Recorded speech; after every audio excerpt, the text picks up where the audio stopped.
Aprendiseñantes presenta La bruja debe morir. ¿De qué modo los cuentos de hadas influyen en los niños? Autor Sheldon Cashtan. Capítulo 4. Glotonería. A donde llevan las migas de pan. De ratón es el mordisco. ¿Y quién mi casa mordisca? En efecto, ¿quién? En los cuentos de hadas siempre hay alguien que está buscando comida o intentando desesperado que no lo coman. Todo lo que se asocia al alimento, el hambre, la inanición o simplemente la seguridad de que lo haya en cantidad suficiente para todos y su búsqueda constituye la base de algunas de las historias más fascinantes de los cuentos de hadas. El viaje de Jack en Jack y las habichuelas mágicas, por ejemplo, comienza del modo más inocente, con los esfuerzos de Jack por trocar la vaca de la familia en dinero, con el que comprar comida. En vez de ello, el canje de Milky White por un puñado de habichuelas señala el comienzo de un viaje angustioso a la tierra de más allá del cielo. Pero es la falta de alimento lo que provoca la venta apresurada de Milky White y lo que lleva al fatídico encuentro de Jack con el gigante caníbal. La búsqueda de alimento y desde luego comer es una preocupación esencial no solo en los cuentos de hadas tradicionales, sino también en los contemporáneos, en Donde viven los monstruos de Maurice Sendak.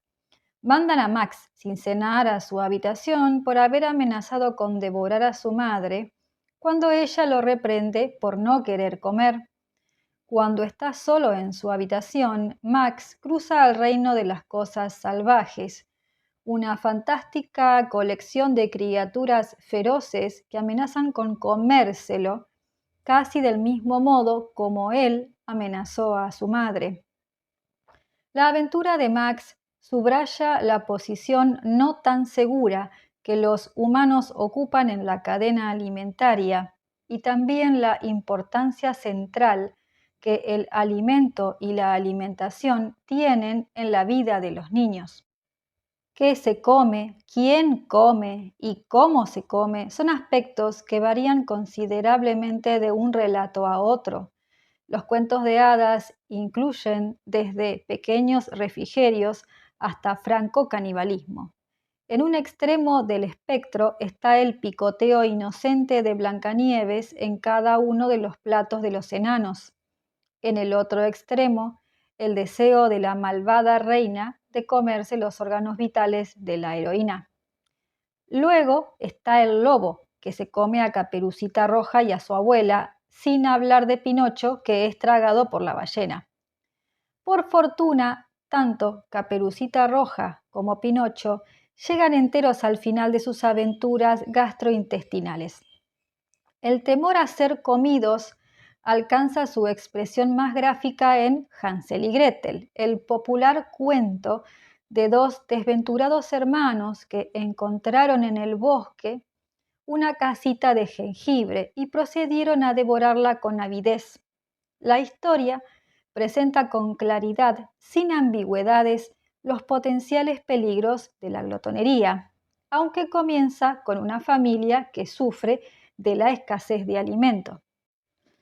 En el extremo de un gran bosque vivía un pobre leñador, su mujer y sus dos hijos. El nombre del niño era Hansel y el de la niña Gretel. Apenas tenían para comer o cenar, y una vez, cuando hubo una gran escasez en el país, el hombre ya no pudo ganar el sustento. Una noche, agitado, dando vueltas en la cama pensando en todo esto, el hombre suspiró profundamente y dijo a su mujer: ¿qué será de nosotros? ¿Cómo podremos alimentar a nuestros pobres niños si ya no tenemos nada para nosotros? Te diré lo que haremos, esposo, contestó la mujer. Llevaremos temprano a los niños a lo más espeso del bosque. Allí haremos fuego y daremos un trozo de pan a cada uno. Luego nos iremos a trabajar y los dejaremos solos. nunca encontrarán el camino de vuelta a casa y nos habremos librado de ellos. No, esposa mía, dijo el hombre, no puedo hacer eso. Mi corazón no me permite llevar a los niños al bosque y dejarlos allí solos. Imbécil, dijo ella, entonces moriremos todos de inanición. Mejor harías en preparar la madera de nuestros ataúdes. Y no lo dejó en paz hasta que dio su consentimiento. Causa terror contemplar los pensamientos de unos padres que planean en la cama la muerte de sus hijos. Todos nos hemos acostumbrado a leer sobre padres que abusan de sus hijos, que incluso los abandonan, pero rara vez oímos de padres que traman la muerte de sus hijos. La implicación familiar que tiene este espantoso convenio se reduce en cierto modo por el hecho de que la mujer en Hansel y Gretel no es la madre de los niños, sino su madrastra. A pesar de todo, la posibilidad del abandono y la inanición es la peor pesadilla de un niño. La arquitecta de esta pesadilla es, desde luego, la bruja, o al menos alguien tan cercano a la bruja que podría confundirse con ella. ¿Quién, sino una bruja, podría anteponer sus propias y egoístas necesidades a las de sus hijos? ¿Quién, sino una bruja, privaría a los niños de la poca comida que necesitan para sobrevivir? ¿Y quién, sino una bruja, tramaría el homicidio de un niño? Hay, desde luego, otra bruja que aparece un poco más tarde, pero de momento la bruja de la historia habita en la madrastra. Cuando no hay suficiente para todos. Por espantoso que resulte que los padres quieran por conveniencia deshacerse de sus hijos, o como expone el relato, porque había una gran escasez en el país, el abandono de niños pequeños era algo de lo que se oía hablar cuando los cuentos de hadas circulaban entre el campesinado. El historiador Robert Darnton señala que entre los siglos XVI y XVIII, el continente europeo experimentó largos periodos de hambrunas y que era corriente ver cadáveres en las cunetas con la boca atiborrada de paja. En este contexto, las familias se vieron obligadas con frecuencia a tomar drásticas medidas para sobrevivir. No solo hubo padres que echaron a sus hijos a la calle para que robaran y mendigaran, también quienes los abandonaron en los bosques para que murieran de hambre. La escasez de alimento y la búsqueda de comida es el motor de la historia en cierto número de cuentos de hadas. En Pulgarcito, Charles Perrault presenta a una familia al borde de la inanición. Sus necesidades alimentarias son incluso más graves que las que se sufren en Hansel y Gretel. En el relato de Perrault, los padres y sus 7 hijos deben hacer frente a una hambruna catastrófica que ha arrasado el campo. El más joven de los hermanos es con diferencia el más pequeño, al que llaman Pulgarcito porque era muy, muy pequeño cuando vino al mundo y un poco más grande que el pulgar. Aunque es el más inteligente del grupo, Pulgarcito es menospreciado por su familia a causa de su tamaño. Sin embargo, esto no es óbice para que la libere de sus desdichadas circunstancias. Como en Hansel y Gretel, los padres en Pulgarcito se dan cuenta de que ya no pueden sostener a sus hijos. Deciden abandonar a los 7 niños en el bosque con pleno conocimiento del destino que les espera. Pero al contrario que los padres de Hansel y Gretel, los de Pulgarcito están atormentados por la culpa. Abandonan a sus hijos solo porque no tienen corazón para verlos morir de hambre. ¿Sabes que no tenemos nada de comer que dar a nuestros hijos?, dijo el marido a su mujer con el corazón roto. No puedo soportar verlos morir de hambre delante de mis propios ojos. Es mejor terminar pronto, dijo a su mujer. Entonces le contó sus planes de abandonarlos en el bosque. ¡Oh!, gritó la mujer, ¿cómo puedes pensar en abandonar a tus propios hijos? El marido le recordó la situación espeluznante en la que se encontraba la familia, pero la mujer se negó a seguir con el plan. Era pobre, pero era su madre. Pero cuando finalmente se convenció de que los niños realmente morirían y de que verlos morir de hambre sería demasiado desgarrador, dio su consentimiento al plan de su marido. Luego se acostó y lloró hasta quedarse dormida. La descripción de Perrault sobre las circunstancias que conducen al abandono de Pulgarcito y sus hermanos es muy diferente de la que hacen los hermanos Grimm en Hansel y Gretel. Perrault tendió a impregnar sus relatos de nobles sentimientos y elevados ideales para hacerlos más del gusto de la delicada sensibilidad del público de clase alta. La conducta despiadada no está del todo ausente en los cuentos de Perrault, pero se la reserva para brujas, ogros y otros personajes viles, no para los niños ni para sus padres. Por otro lado, en Hansel y Gretel de los hermanos Grimm se ajusta a la visión del mundo del campesinado. Las clases bajas estaban perfectamente al corriente de las crueles decisiones que los padres estaban obligados a tomar en tiempos de hambruna o de enfermedad. El hogar está donde está el corazón. Cuando Hansel se da cuenta del destino que les espera a él y a su hermana, elabora un plan que les permitirá a los dos encontrar el camino de vuelta a casa. Recoge algunos pedernales que piensa utilizar como señales. Mientras sus padres los introducen en el bosque, él va dejando los pedernales a lo largo del camino. Por la noche, la luz de la luna ilumina los pedernales y de este modo Hansel y su hermana pueden volver sobre sus pasos. A la mañana siguiente, la madrastra se sorprende al encontrar a los dos niños delante de la puerta.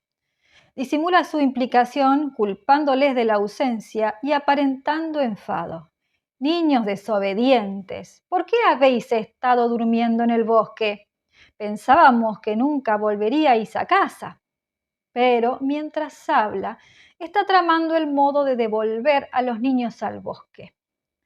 Una situación diferente ocurre en Pulgarcito. También Pulgarcito recoge guijarros para señalar el camino, de modo que sus hermanos y él puedan encontrar el camino de vuelta. Pero en vez de la amarga acogida con que se encuentran Hansel y Gretel, Pulgarcito y sus hermanos son recibidos con auténtico regocijo. Mientras estuvieron fuera, un hacendado local liquidó a los padres una deuda pendiente de 10 soberanos y ahora la familia tiene más que suficiente para comer.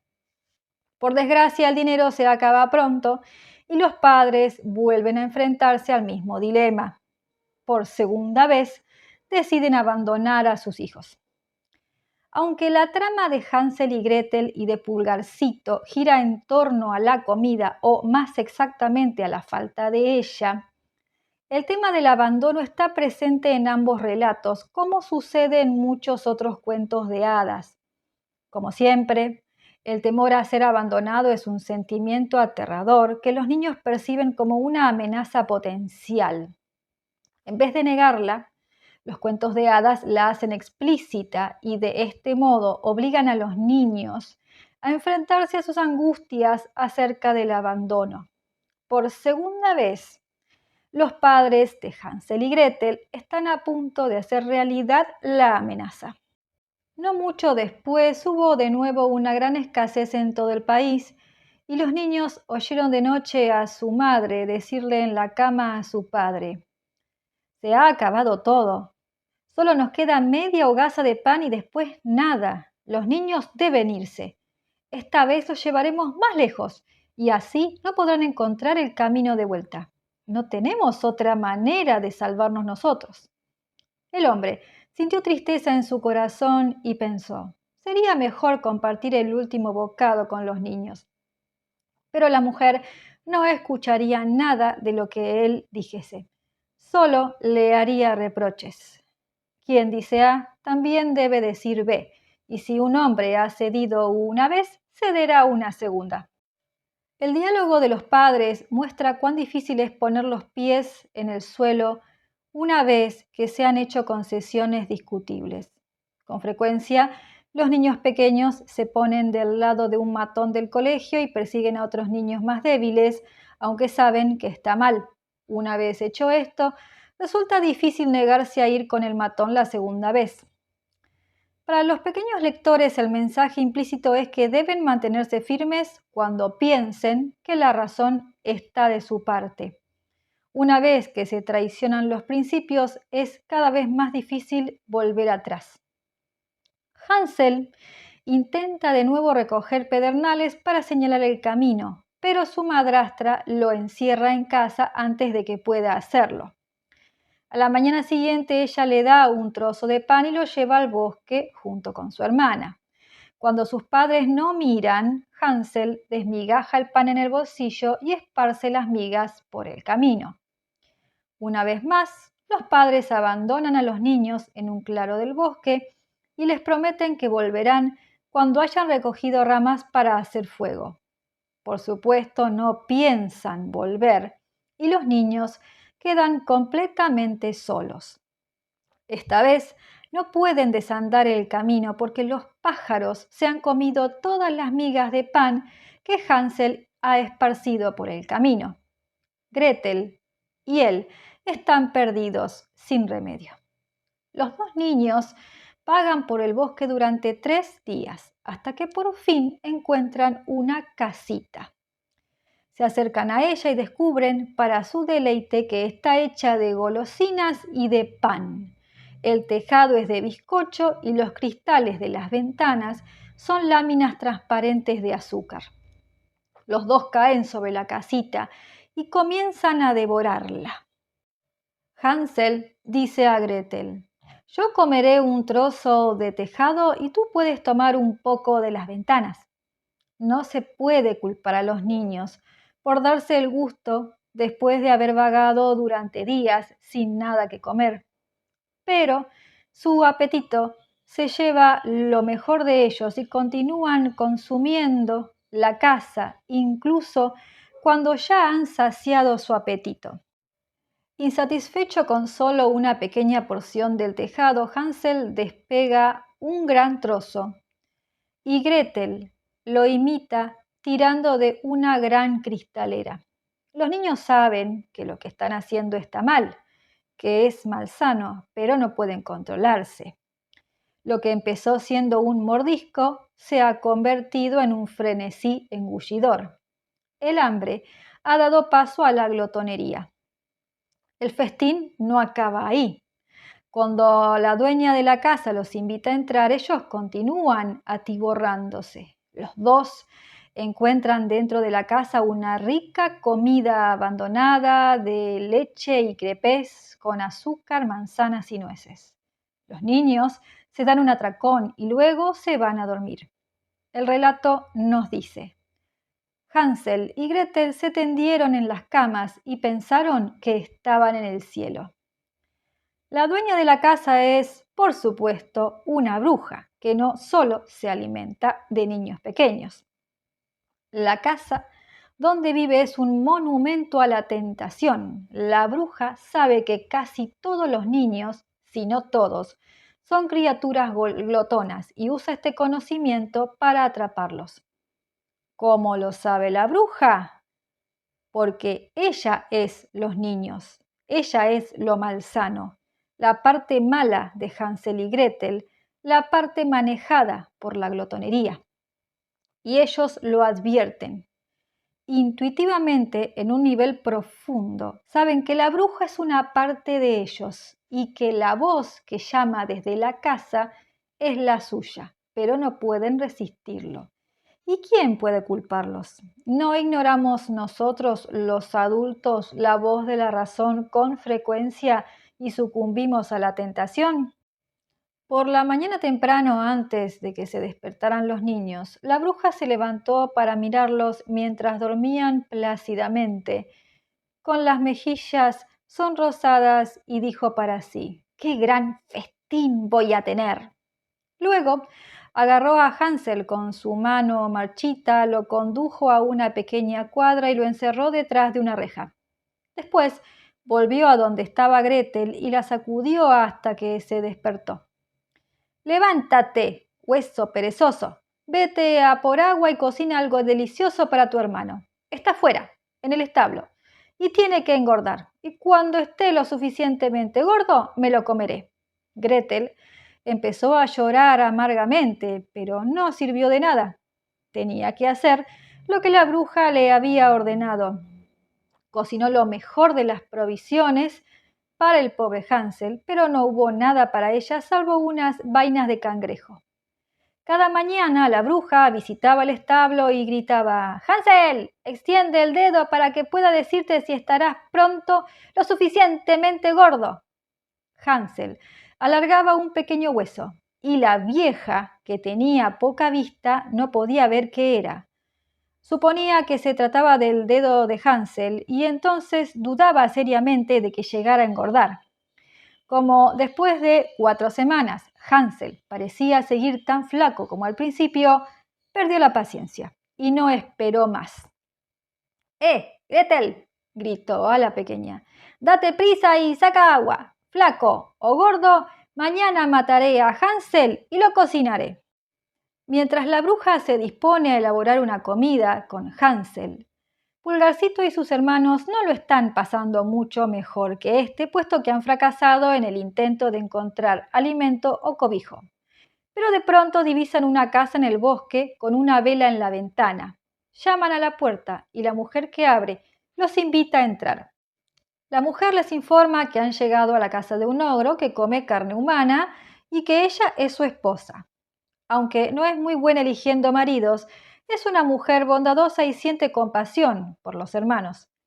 Los esconde debajo de la cama, confiando en que el marido no los encuentre cuando vuelva. Sin embargo, sus esfuerzos son inútiles. Cuando el ogro volvió a casa, olió la presencia de los hermanos y localizó inmediatamente su escondite.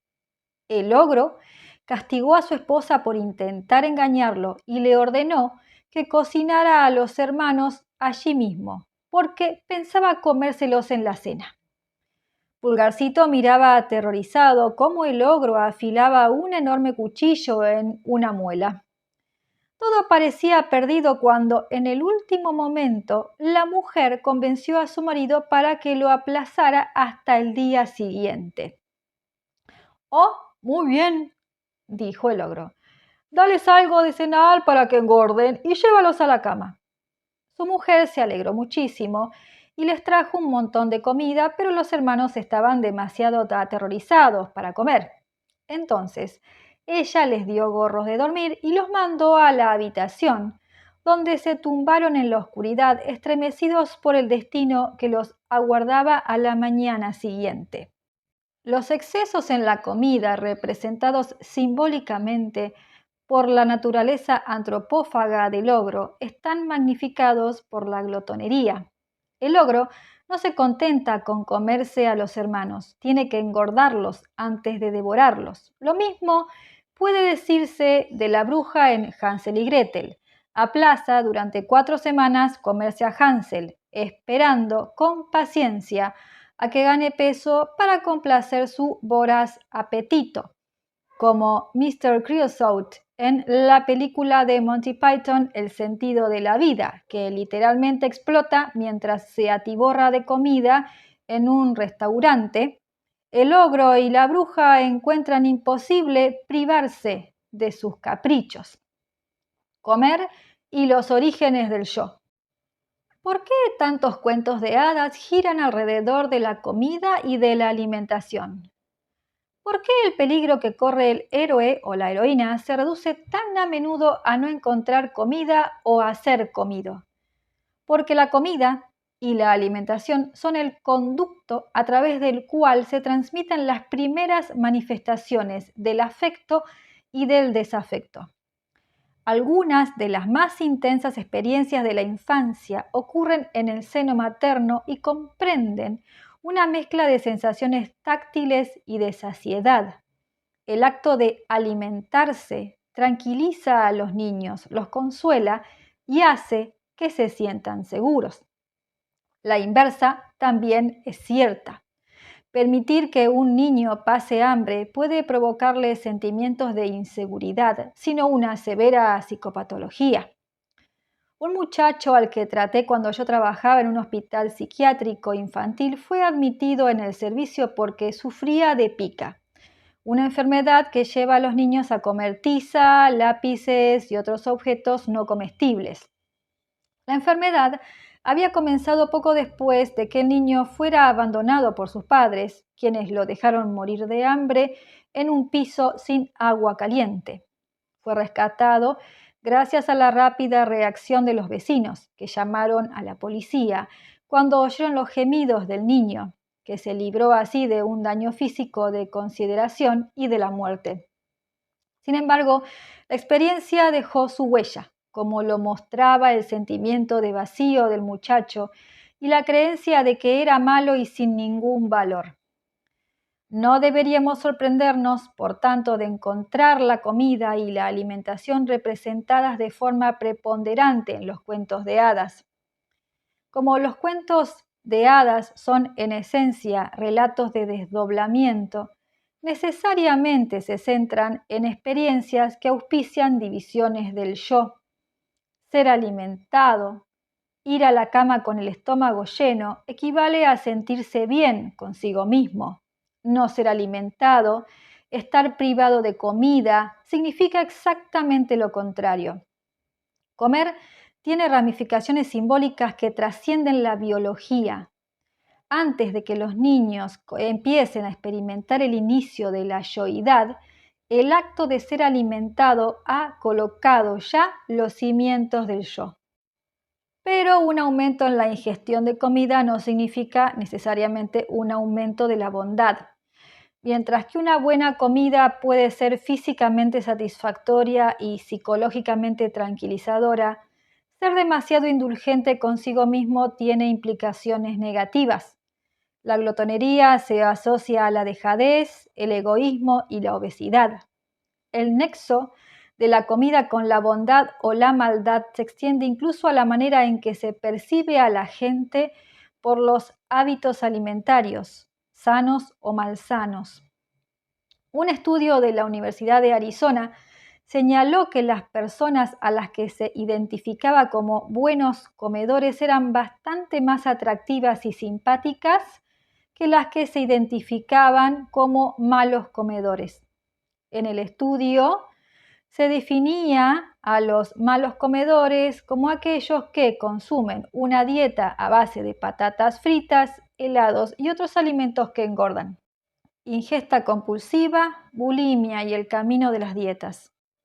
Uno de los ámbitos en donde más sobresale la conexión íntima entre la comida y la dinámica bondad-maldad es la bulimia. Un comportamiento escondido e intenso en el que a las grandes comilonas siguen los vómitos provocados o el abuso de laxantes. Isabel, una antigua paciente mía de 32 años que padecía de bulimia, contó que sus excesos comenzaban con el deseo apremiante de tomar un pastel o un trozo de bizcocho. Su tentempié crecía entonces hasta tal límite que quedaba abotagada y era literalmente incapaz de tragar nada. En ese punto del ciclo, por lo regular, se ahogaba y se obligaba a vomitar. Por regla general, estos episodios de Isabel eran desencadenados por el sentimiento de que era una mala esposa y una mala madre. Este sentimiento resultaba en una ansiedad intensa que ella intentaba aliviar con Vienna Fingers, su tentempié favorito.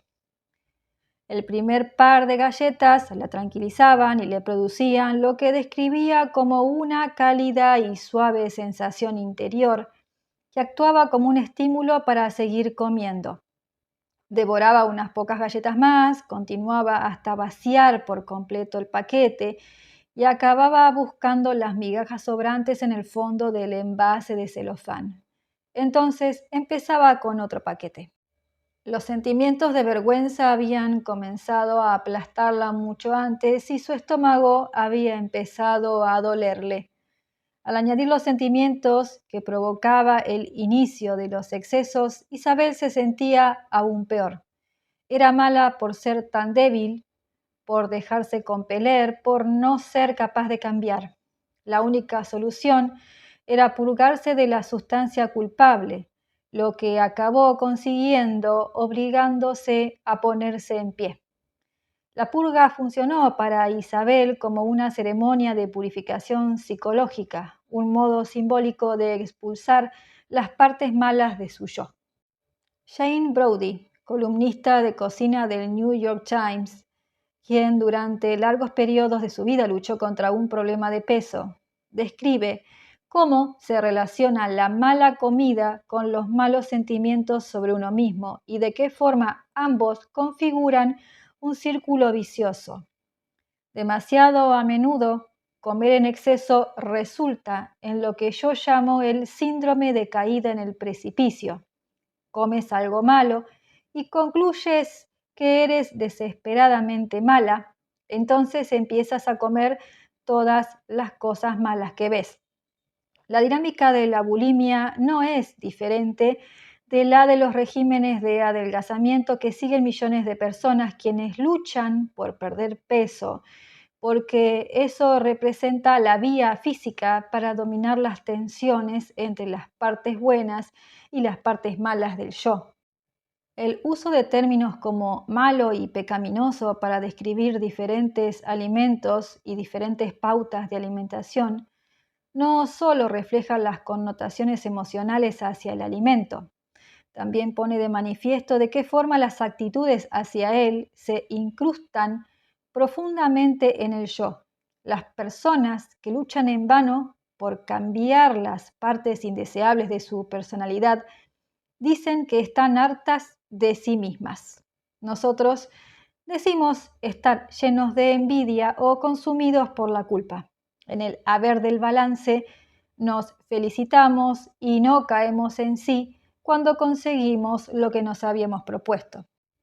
El significado general que la comida y la alimentación tienen en la vida de la gente ayuda a explicar por qué desempeñan un papel tan destacado en los cuentos de hadas y por qué las brujas voraces son personajes nucleares en esas historias. La bruja es el yo hambriento, la parte glotona de la personalidad que pide ser satisfecha.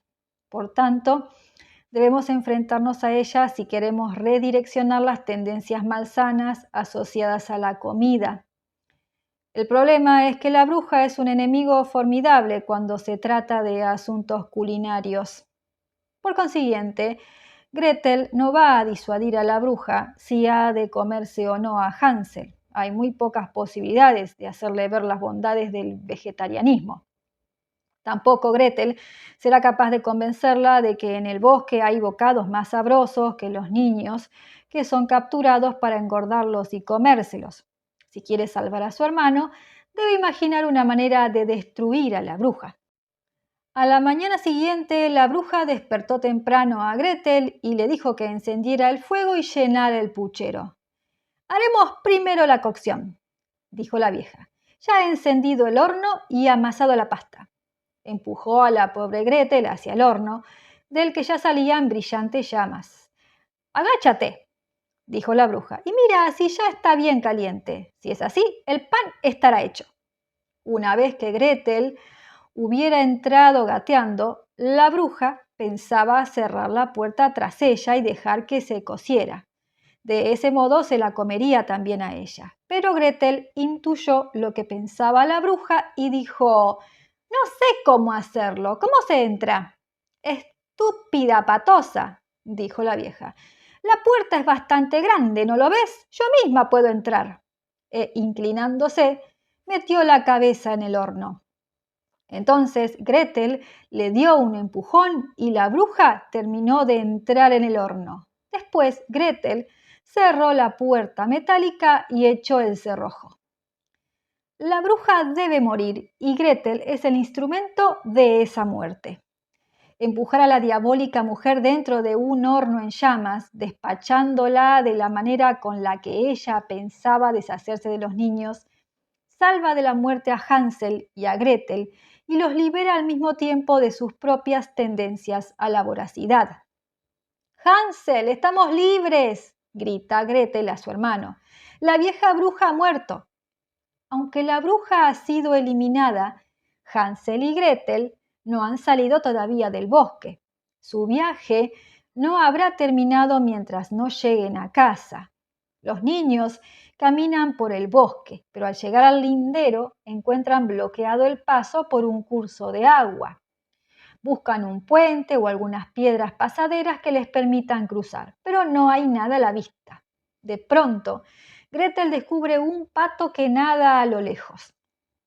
Gretel llamó al pato y le pidió que los pasara al otro lado. El pato se acercó a la orilla, Hansel saltó al lomo del animal y ordenó a Gretel que se pusiera detrás de él. Gretel rehusó hacerlo porque pensó que seguramente se ahogarían los dos si intentaban cruzar juntos y advirtió a Hansel: «No, sería demasiado peso para el pato. Podemos pasar separados, el uno detrás del otro». Hansel siguió el consejo de su hermana y los dos cruzaron sin peligro. Durante el crecimiento, los niños descubren que el mundo está lleno de trampas y que deben aprender a mantenerse despiertos si quieren evitar grandes desastres. Además de todo lo que representan, los cuentos de hadas dan a los niños la oportunidad de ocuparse en la resolución de problemas. Los dilemas que encaran el héroe y la heroína enseñan a los niños que pueden triunfar si hacen uso de sus propios recursos. Es este uno de los mensajes importantes de Hansel y Gretel. También es el mensaje principal de El Mago de Oz. Dorothy y sus tres compañeros descubren que deben buscar en el fondo de sí mismos si quieren averiguar qué están buscando. La solución a sus problemas descansa fundamentalmente en su interior. El mismo mensaje se encuentra en Pulgarcito. Dejamos a Pulgarcito y a sus hermanos temblando en la oscuridad y sabiendo que el ogro volverá a por ellos cuando despunte el alba. Cuando Pulgarcito acostumbra sus ojos a la oscuridad, percibe que hay otra cama en la habitación. En ella hay 7 niñas pequeñas, las hijas del ogro, cada una con una corona de oro en la cabeza.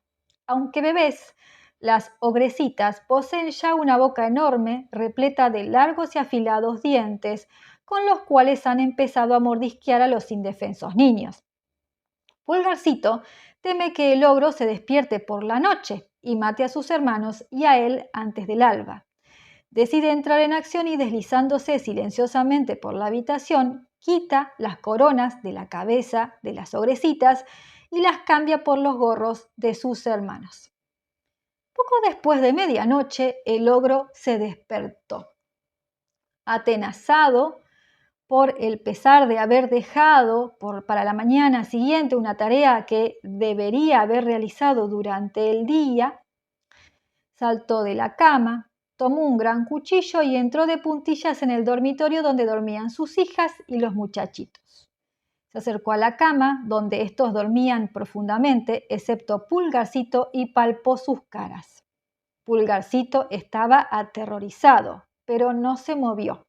El ogro, al sentir la corona de oro en la cabeza de Pulgarcito, fue a la otra cama y palpó los gorros de los chicos.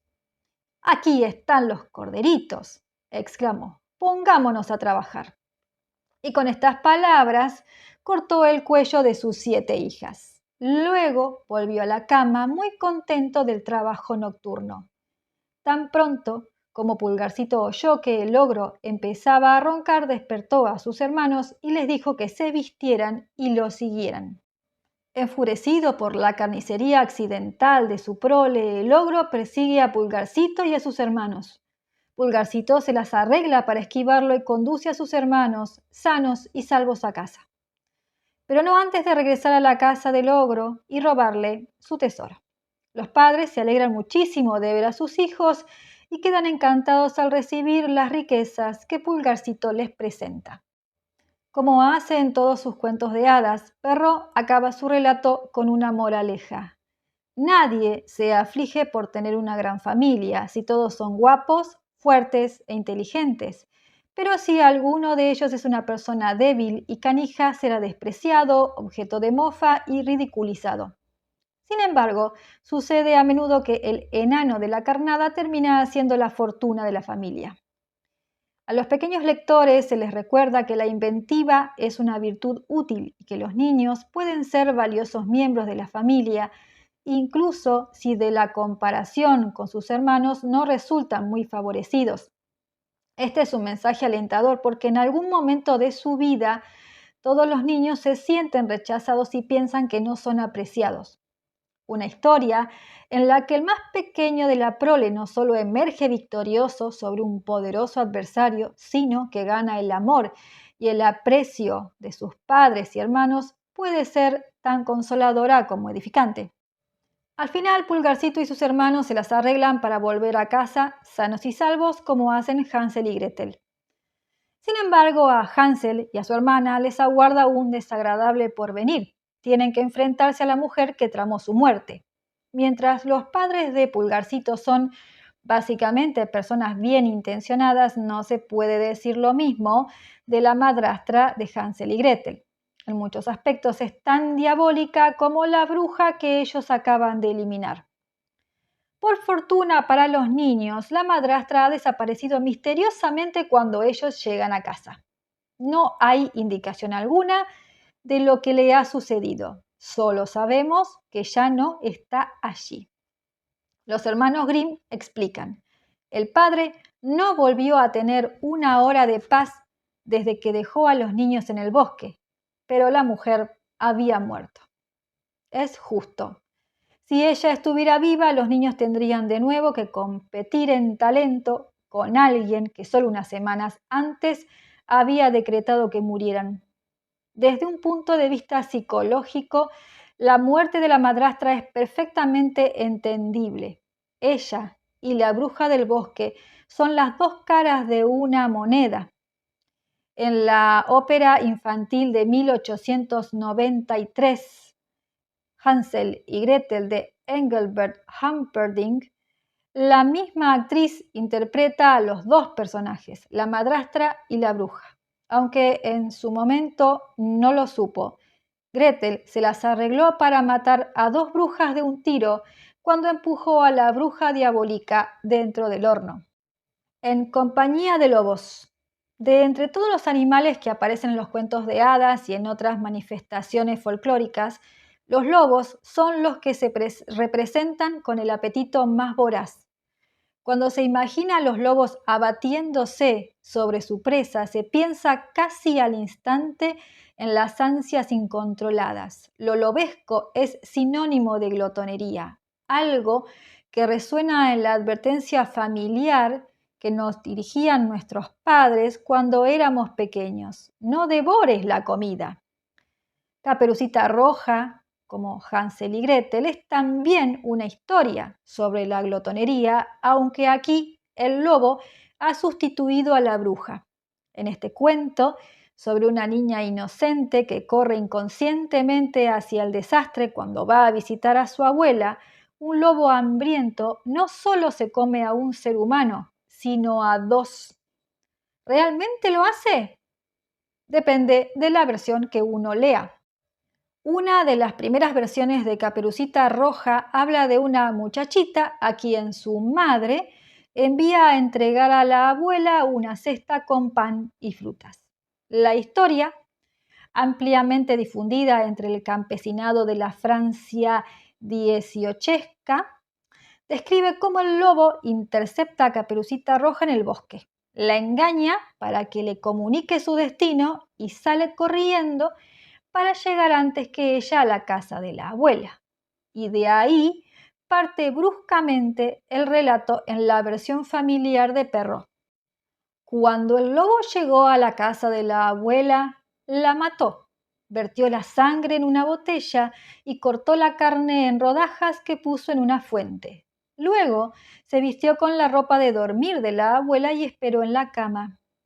Al poco sonó un golpe en la puerta. «Entra, querida», dijo el lobo. «Hola, abuela». He traído leche y un poco de pan. Tómate algo, querida, hay carne y vino en la despensa. La pequeña comió lo que le ofrecían, inconsciente de lo que estaba consumiendo. Luego dijo el lobo: «Desnúdate y métete en la cama conmigo». «¿Dónde pongo el delantal?», preguntó la niña. «Arrójalo al fuego porque ya no lo necesitarás», dijo el lobo. Con cada prenda, corpiño, falda, enaguas y medias, la niña hacía la misma pregunta y el lobo respondía siempre: «Arrójalo al fuego porque ya no lo necesitarás». Cuando la niña se metió en la cama, dijo: «Oh, abuela, qué piernas tan peludas tienes. Para estar más caliente, querida», dijo el lobo. «Oh, abuela, qué hombros más grandes tienes. Para mejor acarrear la leña, querida». «Oh, abuela, qué uñas más largas tienes. Para rascarme mejor». «Oh, abuela, qué dientes más grandes tienes. Para comerte mejor», dijo el lobo, y saltó de la cama y se la tragó. En algunas versiones, Caperucita Roja escapa de las garras del lobo porque insiste en salir de la casa para hacer sus necesidades. El lobo accede a la petición, pero le ata una cuerda a la pierna para estar seguro de que no escapará. Ingeniosamente la niña ata su extremo a un árbol y escapa corriendo al bosque. En la que puede ser la versión más conocida del cuento, Charles Perrault omite en la narración los elementos más descaradamente agresivos y sexuales de la historia. No se come la carne ni se bebe la sangre de la abuela en la versión de Perrault, ni Caperucita Roja se desnuda y salta a la cama con el lobo. En su lugar, el énfasis se pone en la conducta irresponsable de Caperucita Roja. En vez de seguir el consejo de su madre, holgazanea durante el trayecto a casa de su abuela y habla con extraños. Por consiguiente, la historia tiene que ver más con el fracaso en seguir las instrucciones maternas que con comer y sus perversiones. Al final del cuento de Perrault, la moraleja advierte a los pequeños lectores.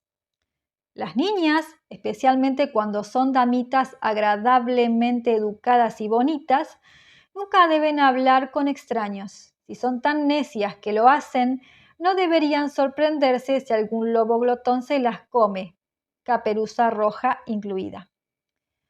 Del mismo tema de la obediencia filial se hace eco una interpretación contemporánea del cuento de Perrault, que termina con esta observación que Caperucita Roja se hace a sí misma. «Nunca volveré a vagar sin rumbo por el bosque mientras viva.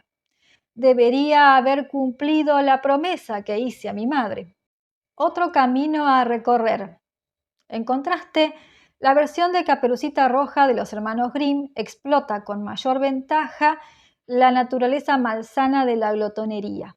El relato no solo se asegura de que el lobo sea castigado por su conducta impropia, sino que presenta a un segundo lobo que también es castigado por glotón.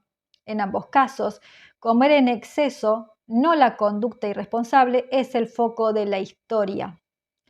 Como en la versión de Perrault y en el primitivo cuento campesino del que todas las versiones proceden, Caperucita Roja comienza con el encuentro de un lobo con una niña inocente que va camino de visitar a su abuela.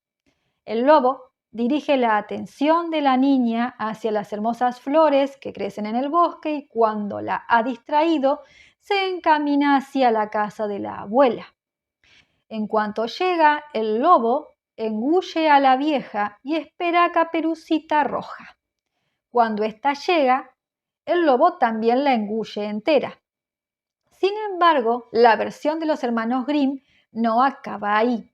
Poco después del doble asesinato, un cazador pasa cerca de la casa y al oír ronquidos decide investigar. Descubre al lobo dormido en la cama de la abuela y se enfrenta a la bestia. «Por fin te he encontrado, viejo pecador», dijo el cazador. «Llevo mucho tiempo buscándote». El cazador dedujo que el lobo se había tragado entera a la abuela y que todavía podría salvarla. Por tanto, no disparó contra el lobo y en lugar de ello tomó un par de tijeras y comenzó a abrirle el cuerpo. Cuando había dado unos cuantos tijeretazos, apareció Caperucita Roja. La niña saltó de repente y dijo: «Oh, querido, cuánto miedo he pasado. ¿Está tan oscuro dentro del lobo?». Luego apareció la abuela, que todavía vivía y respiraba. Entonces, Caperucita Roja salió y buscó unas cuantas piedras grandes con las que rellenó el cuerpo del lobo. Las piedras eran tan pesadas que cuando el lobo despertó y quiso huir, se hundió y cayó muerto. La historia no ha terminado todavía. Unos días más tarde, Caperucita se pone una vez más en camino para visitar a su abuela. Otro lobo la intercepta y, como el primero, la incita a que abandone el camino. Esta vez la niña hace caso omiso del lobo y se dirige directamente a casa de la abuela para advertirle del peligro. La abuela y ella, más prudentes a causa de su encuentro anterior con la muerte, echan el cerrojo a la puerta y se niegan a abrir. El lobo entonces trepa al tejado y se queda esperando a que alguna de ellas se aventure a salir. Pero la abuela barruntó lo que pensaba el lobo y elaboró un plan. Había un gran abrevadero de piedra junto a la casa y la abuela dijo a la niña: «Caperucita Roja, ayer estuve cociendo salchichas. Toma el cubo, lleva al abrevadero el agua con que las cocí y viértela en él. Ten cuidado de no hacer ruido o el lobo te oirá». Caperucita Roja hizo lo que le había dicho su abuela y llenó el abrevadero casi hasta arriba. Cuando el olor de las salchichas le llegó a la nariz, el lobo lo olió. Miró alrededor y estiró tanto el cuello que perdió el equilibrio y empezó a deslizarse. Cuando ya no pudo mantenerse en pie, resbaló y cayó a plomo desde el tejado al abrevadero y se ahogó. Entonces Caperucita Roja se fue alegremente a casa y no sufrió ningún daño. Dentro de la saga de Caperucitas Rojas, esta Caperucita Roja presenta una visión más rica y compleja que la versión de Perrault o la versión campesina que le antecede. Por lo menos, la interpretación de los hermanos Grimm comunica al lector que los impulsos malsanos, la glotonería en este caso, son ubicuos y que no es fácil deshacerse de ellos. Igual que hay dos presencias diabólicas en El Mago de Oz, la malvada bruja del este y la malvada bruja del oeste, hay dos lobos en Caperucita Roja. Se mata al uno y aparece el otro para ocupar su puesto. Por otra parte, el relato toma en serio la inclinación del lobo a la glotonería y no la oculta bajo la obediencia a los padres. No es tan solo que el primer lobo muera a causa de su voraz apetito, sino que el segundo lo haga de un modo que iguala a su depravación. Cuando el pecado es la glotonería, ¿qué otro final más adecuado que morir codiciando unas salchichas? La muerte de los dos lobos, esencialmente brujas en trajes de lobo, garantiza un verdadero final feliz. Pero no tan feliz como en Japón. En la versión japonesa de Caperucita Roja, el lobo sobrevive. La heroína pone en el estómago del lobo nada más que las piedras suficientes para provocarle un dolor de estómago, pero insuficientes para matarlo. Después lo cose de nuevo. El lobo se tambalea y murmura entre dientes: «Debo de haber comido mucho, tengo el estómago pesado». Como presumiblemente el lobo ha aprendido la lección, se le permite vivir. En otra versión, el lobo pide perdón a Caperucita Roja y promete ser bueno en el futuro. Las variaciones culturales que experimentan los temas básicos de los cuentos de hadas corroboran que se produce una interacción entre ellos y las costumbres e intereses de las sociedades en las que se integran. Los educadores japoneses creen que es importante enseñar cuanto antes a los niños a ser miembros compasivos de la sociedad. En el moderno Japón se pone el énfasis en que la armonía social es un valor fundamental y se espera que los cuentos de hadas lo transmitan así. Por eso, no sería adecuado que Caperucita Roja se vengara del lobo o se comportara rencorosamente. En Japón, un final feliz requiere que el responsable, sea una bruja o un lobo, pida perdón a la víctima por la transgresión. Los cuentos de hadas occidentales, especialmente los de los hermanos Grimm, suscriben el principio bíblico de ojo por ojo y diente por diente. En última instancia, uno debe pagar por sus pecados. Solo destruyendo el mal de la historia se puede servir a la justicia y dominar las tendencias indeseables del lector.